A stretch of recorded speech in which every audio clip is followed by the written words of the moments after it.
हां. नमस्कार, मी संजय पांडुरंग फळे. या ठिकाणी राज्यस्तरीय शैक्षणिक साहित्य स्पर्धेमध्ये अध्ययन निष्पत्तीवर आधारित बहुउद्देशीय शैक्षणिक साहित्य इयत्ता तिसरी परिसर विषयासाठी 8 अध्ययन निष्पत्तीवर आधारित हे साहित्य तयार केलेले आहे.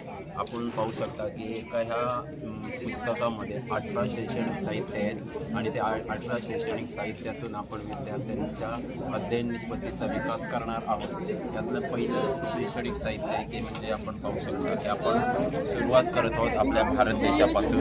या ठिकाणी संपूर्ण भारताचा नकाशा आहे आणि भारताच्या नकाशावर आधारित आपण सामान्य ज्ञानावर आधारित प्रश्न घेतलेले आहेत. इकडे महाराष्ट्राचा नकाशा आहे.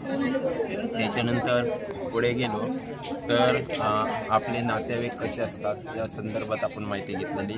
त्याच्यानंतर आपण गणपती देवताची माहिती आहे.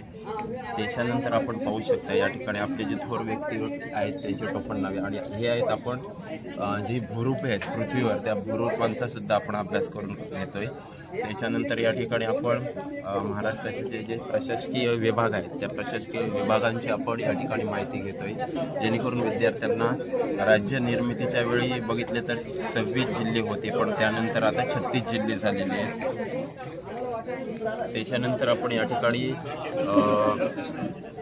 शिक्षण क्षेत्रामध्ये शैक्षणिक काम अतिशय उत्कृष्ट केलेल्या व्यक्तिमत्वांची माहिती घेतलेली आहे. या ठिकाणी आपण महाराष्ट्रातील जे प्रमुख किल्ले आहेत त्या किल्ल्यांची सुद्धा आपण माहिती घेतलेली आहे. त्याच्यानंतर आपण दुसरी बाजू घेतली तर विद्यार्थी विकासाच्या दृष्टीने